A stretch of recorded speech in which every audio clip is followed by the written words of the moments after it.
Dalam beberapa hari ini kita melaksanakan kegiatan penilaian keberhasilan reklamasi hutan PT Aritmin Indonesia yang lokasinya berada di Site Asam-Asam, Site Kintab, Site Satui, dan Site Batu Licin yang nanti akan dilanjutkan lagi dengan yang berada di Site Senakin.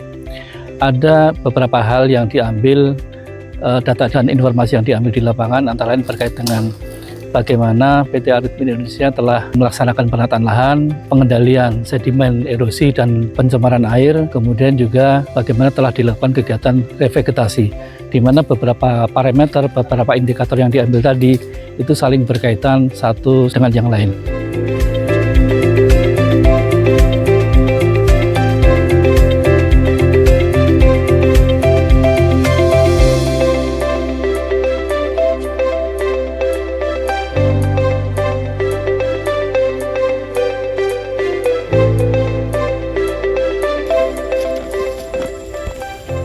SS di sedimen trap 5,5 pH-nya ya, lumayan bagus ya di daerah Asam-Asam pH segini. Kita sekarang di koordinat dan kegiatan reklamasi ini adalah salah satu upaya yang juga menjadi kewajiban BPKH untuk bagaimana bisa mengembalikan fungsi kawasan hutan yang telah dimanfaatkan untuk kegiatan pertambangan supaya kembali lagi fungsinya seperti pada saat awal sebelum dilakukan penambangan. Sehingga harapan kita semua adalah bahwa nanti ke depannya apa yang telah dilakukan oleh PT Aritmin Indonesia dalam rangka reklamasi ini akan menjadikan kembali seperti kawasan hutan semula dan fungsinya menjadi maksimal. Dan tim kita ini terdiri dari beberapa unsur yang mewakili, ada dari Dinas Kehutanan Provinsi Kalimantan Selatan, ada dari Dinas SDM, dari BPDAS Barito, BPHL, BPKH, KPH, kemudian juga dari Dinas Lingkungan Hidup Kabupaten setempat dan juga dari akademisi Fakultas Kehutanan UNLAM.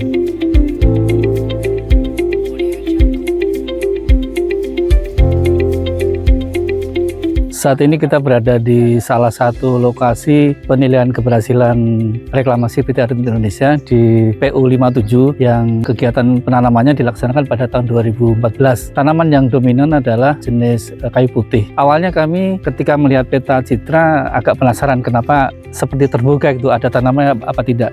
Tapi ternyata setelah kita cek lapangan, di lapangan memang ada tanamannya jenis kayu putih yang memang kalau kita lihat dari struktur tajuknya itu memang tidak bisa ini ya, tidak bisa rapat sehingga di citra kelihatan seperti agak renggang, tapi real di lapangan ada tanamannya yang dominasinya adalah jenis kayu putih.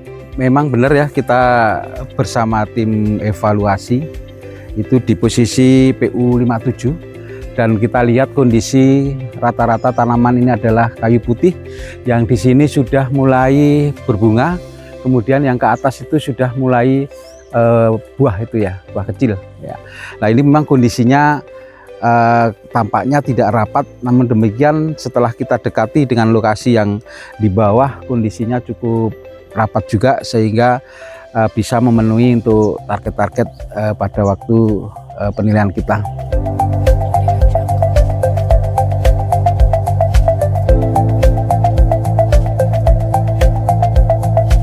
Terakhir harapannya adalah bahwa apa yang dilakukan oleh PT Aritmin Indonesia sebagai salah satu kewajiban itu nanti ke depan bisa mendukung kegiatan pembangunan kehutanan dan pengelolaan hutan lestari di Provinsi Kalimantan Selatan.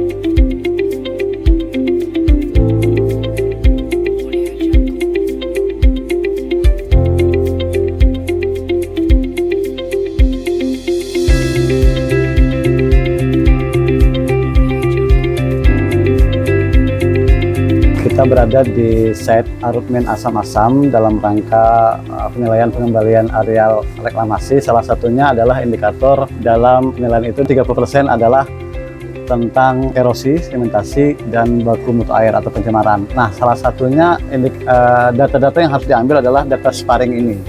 Jadi data sparring ini kita akan melihat dalam 1 tahun dengan real time per hari. Per hari data-datanya bagaimana pH-nya, TSS-nya, kemudian apakah dia melewati baku mutu atau tidak. Nanti akan dihitung sehingga sedimentasinya bisa dilihat dan apakah ini bisa mewakili seluruh areal yang ada di titik Armen Asam-Asam. Dan ini real time ya, dan data ini akan terinput ke kementerian langsung gitu. Bisa dilihat di webnya data-data yang terkirim, dan semua pertambangan sudah diwajibkan adanya sparring ini minimal 1, dan beberapa tempat ada. Kalau di Armen di sini ada 2 katanya, dan ini yang untuk di areal yang sekitar 99 hektar yang kita pantau hari ini.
Berada di site Armen yang ada di Kintab. Ini salah satu alat, yaitu sparring yang diwajibkan oleh KLHK ya, bahwasanya tiap tambang ada ini. Dalam pemantauan lingkungan, termasuk dalam area pengembalian lahan reklamasi di kawasan hutan, maka itu disyaratkan harus ada data ini minimal dalam 1 tahun, dan itu datanya per 1 hari.